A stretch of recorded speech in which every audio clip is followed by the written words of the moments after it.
The views expressed on the Nerd Realm are not necessarily the views of the Lagging Out Network or its advertisers. Listener discretion is advised. Do not try this at home. We are trained professionals.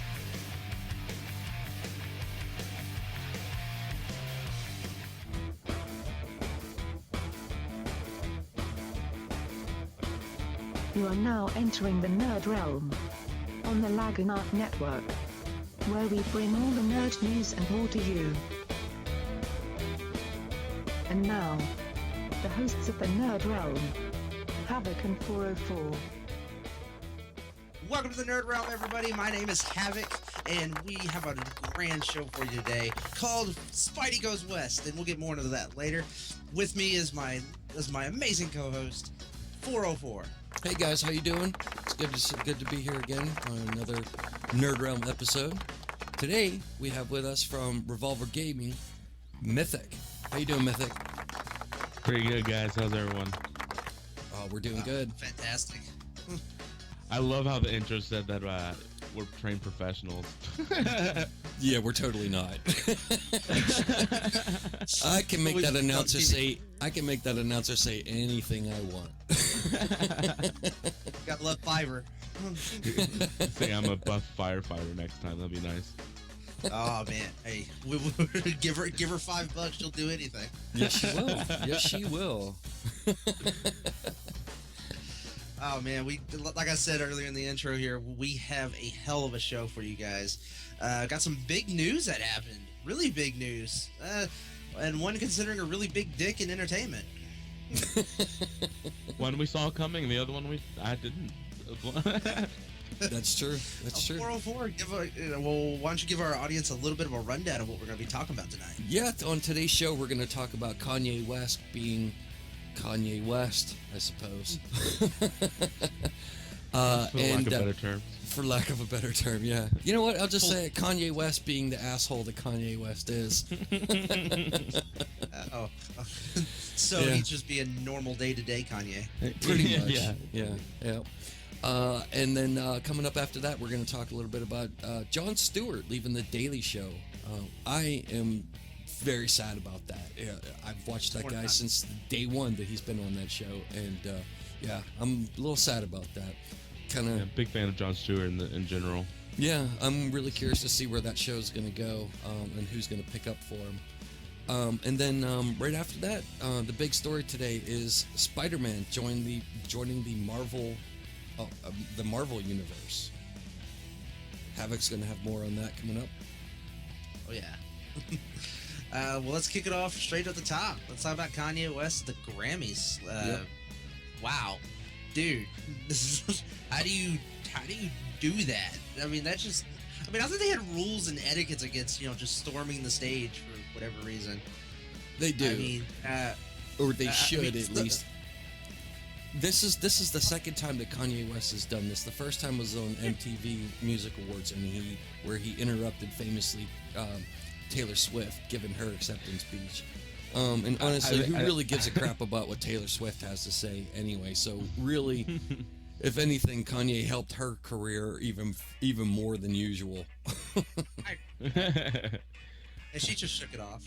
I think the first time, it's kind of hysterical. There's a little funny thing to it, but I think the second time you do it, it gets a little. Come on, it's ridiculous. Yeah. He did it to Beck, and Beck's been around for almost 20 years. And an amazing artist. I think Beck is an amazing artist. Taylor Swift, more of a teen kind of, artist, but Beck's been around, and she's worth like $200 million now. But whatever. Well, good for her. I mean, for real. So I have a clip of Kanye being Kanye after the award show, talking with the E Network's crew. And I just know that the Grammys, if they want real artists to keep coming back, they need to stop playing with us. We ain't gonna play with them no more.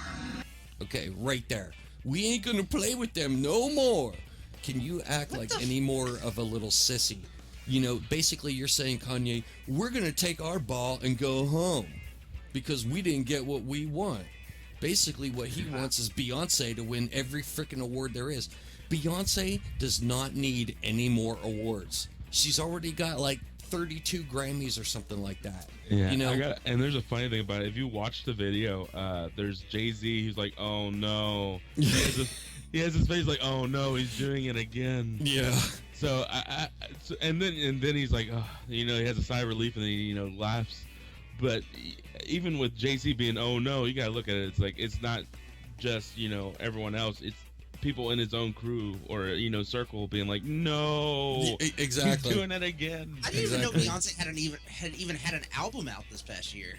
Oh, yeah, it was pretty big. I mean, I'm not a Beyonce fan, so I don't really.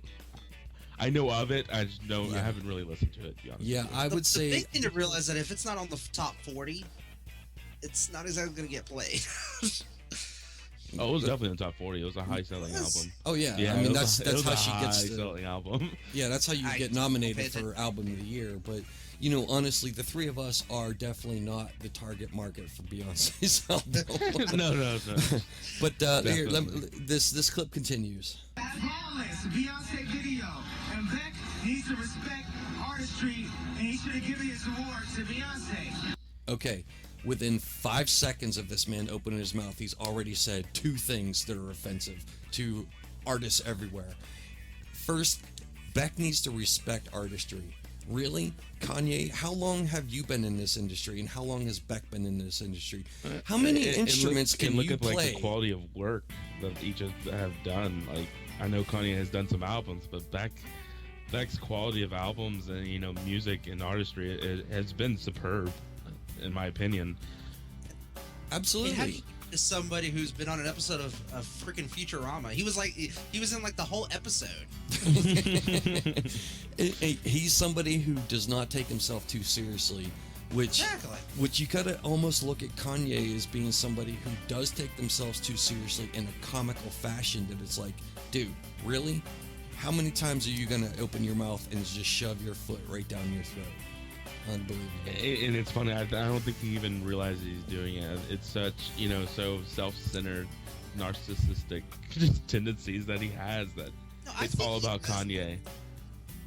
Like, I think he knows what to do, and I think he's doing it just to literally troll people to get popularity. I mean, obviously it's working, we're talking about him, but he's still, it's like, you don't have to be a douche in Hollywood. You have plenty of other douches in Hollywood to do it.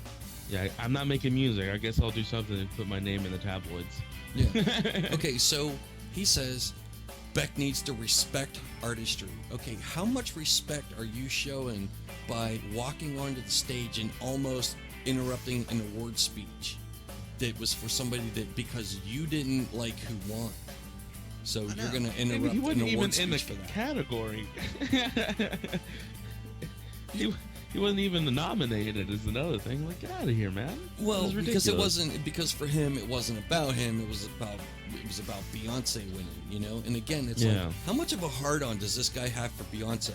It's like you are married to like one of the hottest yet dumbest women in this country, and you're out there trying to fight for Beyonce. You know what? Beyonce doesn't need this. Jay-Z doesn't need this. It's like you're hurting people more than helping them, and again, trying to say that somebody else needs to respect the artistry who makes his living off of computer work, computer beats, pre-programmed beats. There's talent involved in that, and I can't deny that, and I can't say that Kanye is a talentless hack, but Kanye is a talentless hack. Anyway, so then he goes on and says that Beck should have given his award to Beyonce. Now, let me ask you this: do you think that if Kanye won that award, that he would have given his award to Beyonce? Highly unlikely. No, not even a chance. And I may be speaking for Beyonce here, which might be bad, but I don't think Beyonce wants that award if someone else won it. I feel like she has that type of character that she wouldn't do that.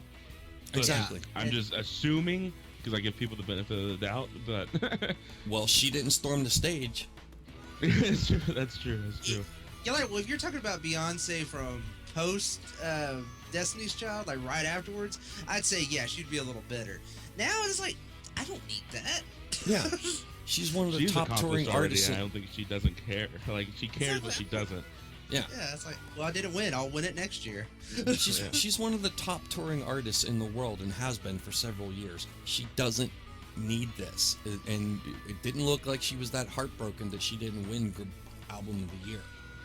You know, And that's why I didn't know she even had an album, because I thought she took some time off. I thought, like her and Jay-Z were having a kid or something like that. But still, I'm like, she doesn't need to put out an album every year. Not like Taylor Swift, not like everyone else, not like Kanye, who has to collaborate with other people to make an album. This might take it, I don't know, in a different direction. But if I was, say Kim, even in that other, the Kardashian, I think is the last name, that family. Like, do you feel like embarrassed at all about this, or you like, yeah, good job, Kanye, good job. Are you I don't think it registered. I don't think it registers brain winning there. Those people, I would have my hand, I would cover my face because this be, oh my god, I'm associated with this person. Those people give each other new heads for Christmas, for crying out loud. So yeah, you really can't take any of those people very seriously. But, so this kind of leads me into my next point about this, is that has anyone seemed to notice that Kanye has only done this whenever it was white artists that won? I'm not trying to say that Kanye's a racist, but I think Kanye's a racist. I think he's bitter that something happened 200 years ago, and which he was never a part of. Yeah. Yep. Yeah, he just seems so, dude, not everybody can win. Obviously he put out some stuff that that obviously garnished was award worthy. But I mean, no need to freaking bring race into it every 5 seconds. Like, come on. Yep. Well, I mean, that's me. That's me doing that. Kanye didn't make any sort of racist comments. That was me. Only me. No. You can direct your angry letters to Mythic at Revolver Gaming. What? Well, we had nothing to do with this. We're not associated with anything racist. But come on, when Kanye does it to Taylor Swift, it's like, okay, what? That's funny. That's kind of funny in its own right. Well, DeBeck, who's been around for God, almost 20 years. Yeah. You're like, okay, dude, you need to calm it down. He does it next year. Dude, I want him to do it to a country singer. I hope he does it to someone like, or rock, or like a metal band, or someone who wouldn't care about punching Kanye in the face. Well, would not care whatsoever. Well, let's not forget about the fact that he performed on the Grammys. And who did he have perform twice. with him? I think twice. Yeah, but he performed this last Grammys with Paul McCartney. Paul McCartney. Arguably one of the greatest musicians in the world, and songwriters. He's just amazing. He had him out there playing 2 notes. He didn't sing. I don't know who Paul McCartney is, but his career's gonna blow up. Oh my goodness! I'm gonna reach through this microphone and choke you. That was an actual tweet when their collaboration came out. That was an actual. Was it really? Oh my god. No, actually, if I recall, it said, I don't know who this John McCartney is, but his career's about to blow up. And I was like, oh, that's ridiculous. This is the state of where music is going, my friends. Yes. Anyway, let me finish out this clip here. And at this point, we tired of it. Because what happens is, when you keep on diminishing art and not respecting the craft and smacking people in the face after they deliver monumental feats in music, you're disrespectful to inspiration. And we as musicians have to inspire people who go to work every day and they listen to that Beyonce album and they feel like it takes them to another place. Okay, first of all, I don't listen to a Beyonce album on my way to work. But to say the same thing. Yeah, same. And it's such personal opinion. Oh, yeah. Everyone has their taste in music, and you can't go and saying that everyone will like this Beyonce, regardless of who they are. Yeah. That's ridiculous. I've heard the Drunk Love song, and I think it sucks. And, Yeah, and I agree. And it's not because that it is an awful song. I think it's more that it's not my, cup of tea, per se. It's not what I listen to. Yep. Oh my God, Kanye. All right, Just because I want to finish this clip out, but I don't want to listen to this guy talk anymore, so I'm not going to do that. But the last thing that happened in this E interview, which is where this clip came from, is that not only did he act like an asshole on the Grammys, but he then like went off on the E network because there was him and like 4 of their correspondents all standing there with a microphone in their hand, and they all had that block thing on the microphone that said E on it, right? Every news channel or every outlet that does that, they all do that. And he made a big freaking deal about that. And he was like, he even made a big deal on the air about it, how he took his off and how that they got to stop doing that. And then he reaches over and tries to rip them off of the other people's microphones. God, I hate this guy. First Amendment, freedom of speech. Maybe he's just afraid of the letter E.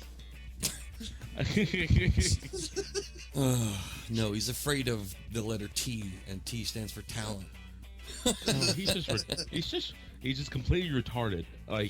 And just dumb.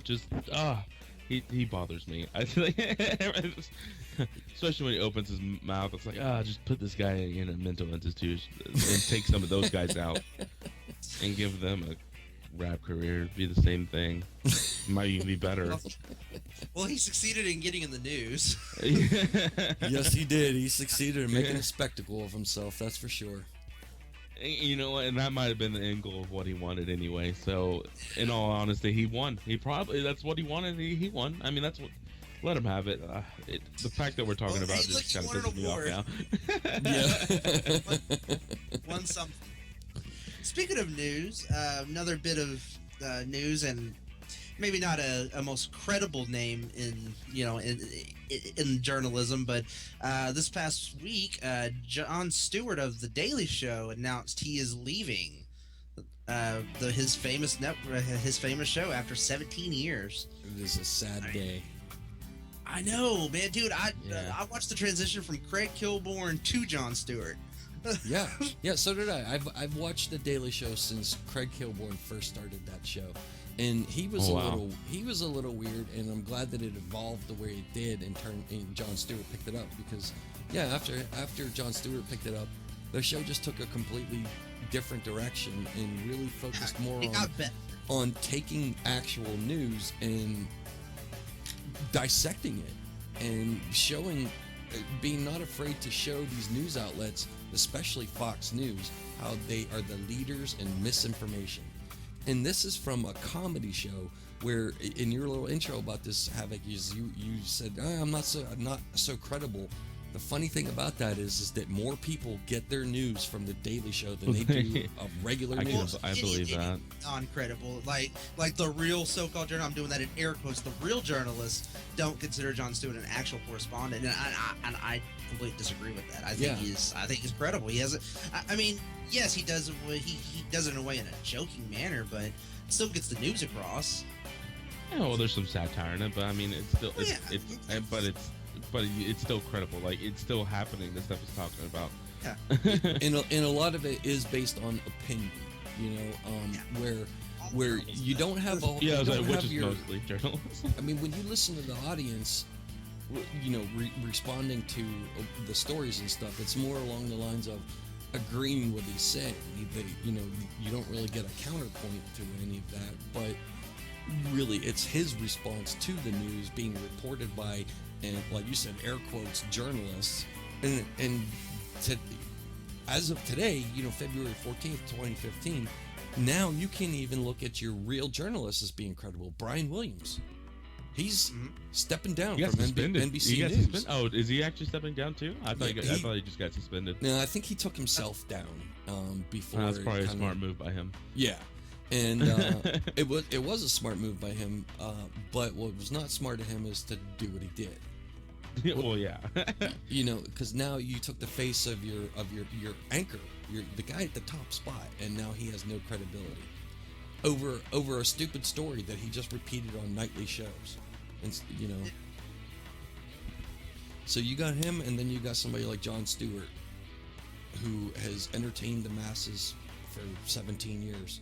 And I understand why he wants to step down as well, because he's saying he feels he's getting restless. He's been in the show for this many years, And his kids are getting a little older, so he's probably wanting to kind of have dinner with his kids and get to know his kids as people. And think about the careers he's launched. Just from the Daily Show, Steve Carell, Stephen Colbert. He's going. I mean, like you said, that Jon Stewart gave his viewpoint, and there wasn't really a counterpoint. When they spun the Colbert Report, yes, it was still satire, but it was more of the other side of the argument.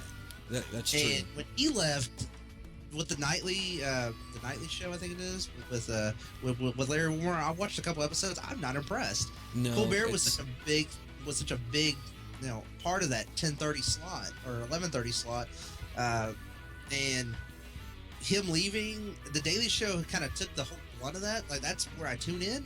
Then after that, I don't even watch after that. I mean, with Jon Stewart leaving, that whole hour for me is just gone. I don't know what Comedy Central's going to do. Yeah, I mean, they're talking about. The Daily Show is going to continue. It's just going to continue. The problem is, who are they going to hosts. get? I mean, I read that they're trying to get a woman to actually do it for the next. That's the next host. and a lot they're And they have a great correspondent who could really take over. She's been there forever, Samantha Bee, who's one of his correspondents. I mean, I think she could run it. Come on, Tina Fey. Come on, Tina Fey. Tina Fey would make a very good choice. That was somebody I hadn't even considered.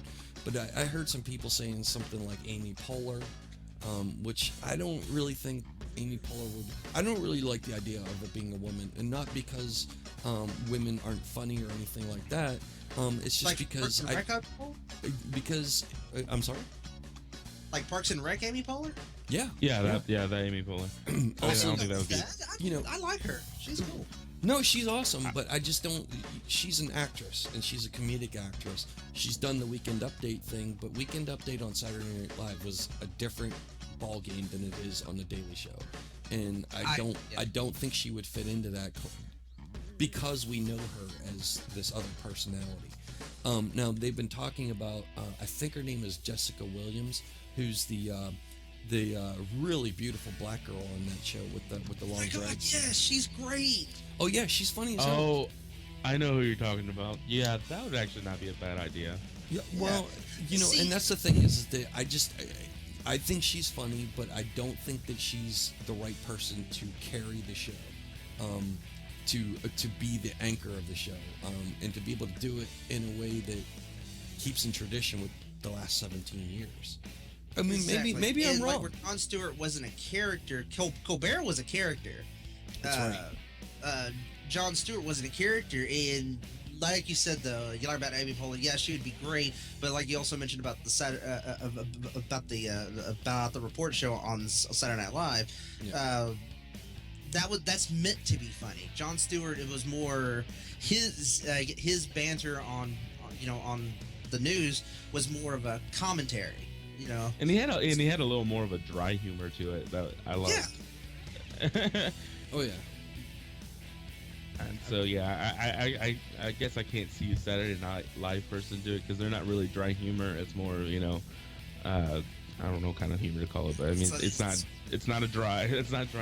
It's not because Saturday Night Live Weekend Update is done in a two-line joke fashion. I mean, sometimes maybe a little bit more than that, but basically you got two people who've written a bunch of short jokes that they're almost like headline jokes. You can tell it all in one sentence. Whereas a Daily Show is more story based and more segmentized.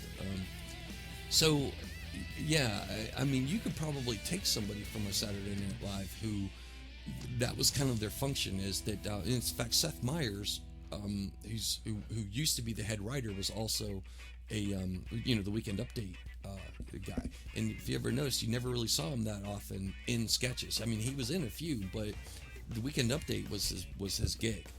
And you could probably take somebody like him, who's made that transition from a sketch show like that into a nightly show with it. He took over for Jimmy Fallon on Late Night.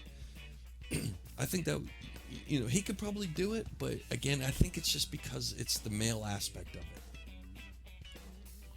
it. it's gonna be hard to. It's in all honesty, regardless of who you pick, those are some really big shoes to fill, and it's gonna be hard to find a replacement in general. I think if you get someone, you're gonna have to go in. You can't go in and compare because it's not gonna be fair. Yeah.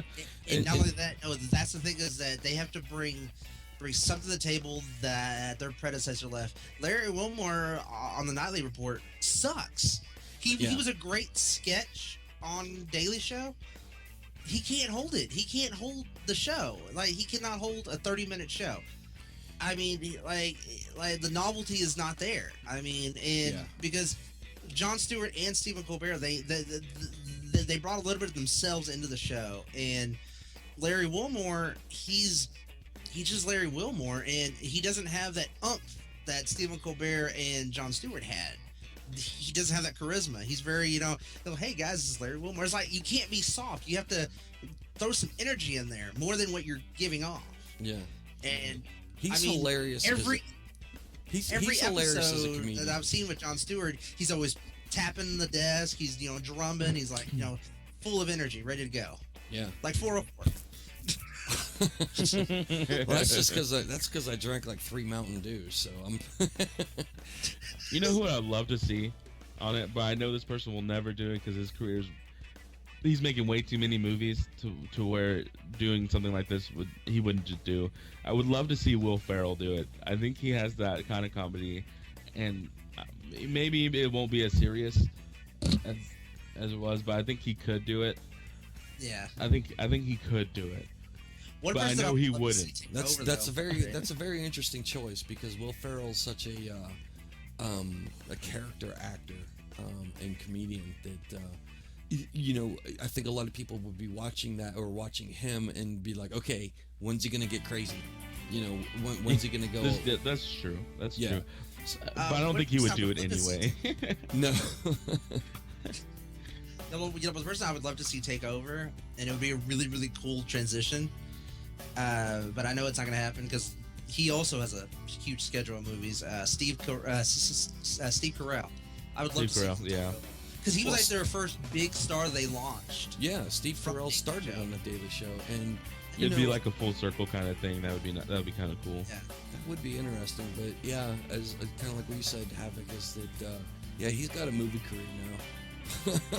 If his movies it's hard to move from TV to movies and then go back to TV. Yeah, it usually doesn't work out too well. There's a few things actors out there that have done it, but yeah, it doesn't usually work very well. But I think it's the work schedule. Like, oh man, we had to do every other day. We had to do a film. I mean, for like a whole 4 or 5 months, and then but when they film a movie, it's like 2 months or 2-3 months. Straight, and then they're off for in the next 5. Yeah. No, but I think John's last show, though, I mean, it'd be really cool to see a lot of, those people come back. Like Steve Carell come back.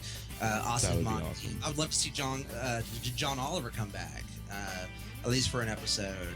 Just pretty much an episode of him just saying, just him being just awesome, just giving John his credit. I mean, these people have careers now. John Oliver, on the weekend, oh God, what's this show on HBO called? Last Week Tonight. Yeah, Last Week Tonight. His month taking over for Jon Stewart got him so much credibility. HBO wanted him the week after. Yeah, that's awesome. And he got that job on HBO. And there's a lot of people saying that he would be the good choice for Jon Stewart's replacement, but it'll never happen. He's already moved on. Exactly. And he's got his own thing. And he's established, has his own show already. Yeah, a multi-year deal. I mean, shoot, that money you can't pass up. HBO money, shoot, dude. If they gave Nerd Realm money for HBO, see you later, world. I would never get a call back. Revolver Games house band. Yeah. Okay, I just thought of someone else real quick, and this one would be more of a comedian because he's a stand-up guy. He's a stand-up comedian. But Aziz Ansari, I would love to see him in the Daily Show. Oh yeah. Wow. But I think that's more. I just love Aziz Ansari personally. I think the he's dude's funny. funny as hell. I think he's great. That's 2 Parks and Rec people we brought up. Yes. This is true. This is so true. Yeah. Let's throw Chris Pratt in that. Whatever. Let's do it. Ron Swanson. Why not? Who cares? Let's put the whole cast. Audrey Plaza. Oh, dude, the guy who plays Ron Swanson, he'd be a really good replacement. That epic stash every Monday. I don't know his name. That's why I said Ron Swanson. Yeah, his name escapes me right now, but Yeah. Wow. It would be interesting to see that show hosted by Ron Swanson. So not the dude, not the actor, but Ron This Swanson. Ron Swanson. Yeah. Ron Swanson. We can make this happen. We need it. The Daily Show with Ron Swanson. It's Comedy Central. Comedy Central does that, right? Yeah. Come on, Comedy Central. Watch this show. Listen to us. Daily Show with Ron Swanson would be awesome. Oh man. All right, so moving on. Let's take this on and get to the big story, Havok. Oh yes. For those of you have not heard, Marvel Studios and Sony Pictures have come to this fantastic deal. They are bringing our beloved webhead Spider-Man will be joining the Marvel Cinematic Universe in what is exactly. This deal is. It's pretty much it. I'm gonna go ahead and call it. I'm gonna go out on record. It's Sony Pictures being extremely desperate and needing help after the Amazing Spider-Man 2, which is debatable, underperformed than what Sony was expecting. It made its money back, but it was the lowest pull-in from the rest of the franchise, which at this point is like 5 movies. This deal is amazing. Kevin Feige pulled a really big deal.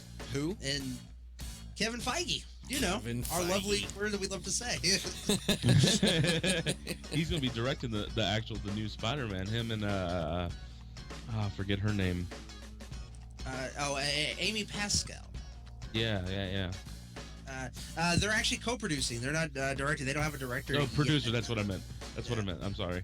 That's okay. No, this deal is Mythic, actually you gotta have your facts straight before you come on this show, my man. Hey, No, Marky.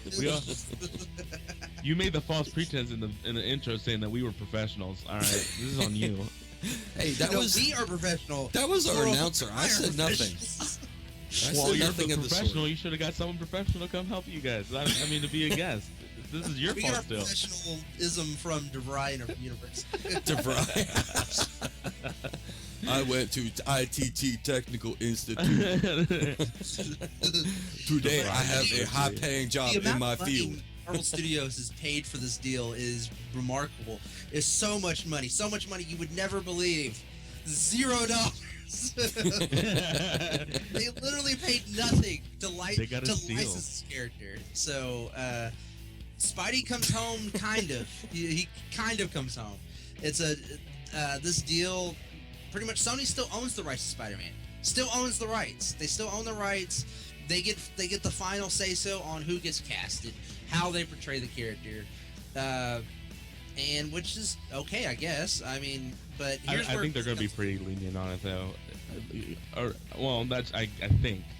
Just giving that they gave it away, kind of. Yeah, and and here's where the whole money figure comes in. Where Kevin Feige is co-producing the next Spider-Man film, which is actually set to launch July 28th, 2017. So that's like 2 years, people. What we're gonna be seeing is Kevin Feige's not gonna get. They aren't gonna get reimbursed for their money they put into the film. But Marvel and Disney, they still get the marketing rights. They have the complete marketing rights. They get that chunk of change, which is so much money. Which the Disney wheelhouse, you know how they slap their damn logo on everything. Everything. Everything, toilet paper to freaking backpacks to whatever. For the past 100 years. How many hidden Mickey Mouse 80, are we going 90 to see? years. How many hidden Mickey Mouse are we going to see in the movie? So here's a rumor. Check this out, then. Here's a rumor that I heard about the casting of the new Spider-Man is that they are considering making it a black character now. Yes, they were. That's really kind of a fan theory right now. They want Miles Morales, and my stance on that is that you can't have Miles Morales without Peter Parker. And Miles Morales, he's for those that don't know, he is the Ultimate Spider-Man right now in the Ultimate Universe, which is it's a subsection of the Marvel Universe, which is 616. Yeah. Miles, he took over for Peter Parker when Peter Parker died, and he's a half spoiler black, half alert. Oh come on! If they want Miles Morales, you're gonna get it. But well, here's the thing. Here's the thing about that is that I think that's a bad idea, because I mean, if they take it and take Spider-Man in that direction, and Peter Parker's killed off and Miles picks up for him, that's one thing. Again, I don't think that's a very good plot line to do with this, because everybody who knows Spider-Man from all these years knows Peter Parker. Peter Parker is Spider-Man. If you try to change that up in the middle after you've already had 5 movies come out, it's like Tony Stark is Iron Man. Like, exactly. The Spider-Man deal though about with Miles is that I know they're not going to go with Miles because they've already said that they want to take it a new direction with Peter Parker's life, which they said Peter Parker, so we're getting Peter Parker Spider-Man, which I'm cool with. My only thing is in this deal, Sony, who has full creative control over this right here, they want to take them back to high school. So every Spider-Man movie you've seen, retconned. It's over. It's over. Just like the Raimi trilogy it was over when the Amazing Spider-Man came out. You're not going to get a conclusion to Amazing Spider-Man 2. It's just that's my only real thing I don't like about it is they're taking them back to high school. Peter Parker is doomed to repeat high school over and over. Can I say something about those past ones though? Yeah. The first movies of each one of them, like the Tobey Maguire one, and then the what's his name? I don't remember the actor's name. Andrew Garfield. Andrew Garfield. I loved, and this is purely off of a cinematic aspect. Great. I think they were good movies. I loved the first one of each one, and then they plummeted so bad when they did a sequel and then a trilogy when they did a third one, and then the Amazing Spider-Man 2. So they did. I did not like the second one and third ones. See, that's the thing is, we talked about the Amazing Spider-Man 2 several episodes ago. So my sense was I did like it too until you could really see where Sony was like, we need to force this relationship, like the Harry and Peter relationship. We have to force Sinister Six down everybody's throat because we need to get that movie out. Those projects are apparently still greenlit, but really, I don't know how those are gonna work with a brand new Spider-Man. Yeah. But I think Amazing Spider-Man 2 ran 25 minutes way too long. After Gwen died, he should have quit being Spider-Man. Save that for part 3 for when he comes back in. You pull Spider-Man no more at the very end of the movie. End the movie on a really tragic note. But you're like, oh my God, how are you going to do that? What's going on? And then, somewhere else and then say, Spider-Man will return, Yeah. No, I got to tell you, in The Amazing Spider-Man 2, the character I despised the most was Harry Osborn, and not because of the character itself, but because the actor who played him was just completely so unbelievable. weird. Yeah. Didn't he was always squinting? It just he was awkward, wasn't he? He was really awkward. He talked weird. He's like, "Hi, Harry. Hi, Peter." Yeah, and the whole Peter Parker Harry Osborn relationship in that movie seemed really forced. I agree. I agree. Yeah, definitely. and to me that it was like every time I saw those two talking to each other, I was just like, this is not right. This is awful.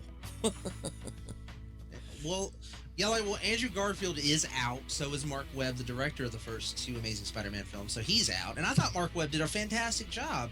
If Sony stayed out of his fucking way. Yeah. I think Garfield's a little goofy. I mean, he made it his own. He definitely did. I don't think he did an awful job. I think I liked him a little more than Tobey Maguire, to be honest. Oh yeah, but I think that's just I don't care for Tobey Maguire. That might be That's something. actually Andrew Garfield captured most of what Peter Parker is in the comics. Actually, like before I really got into the Amazing Spider-Man films, of course, I was reading the Amazing Spider-Man, and I did see a lot of those. Yes, Garfield did add a little bit of himself into it, which is fine. I mean, if you're going to be playing a character, I think you have to as an actor.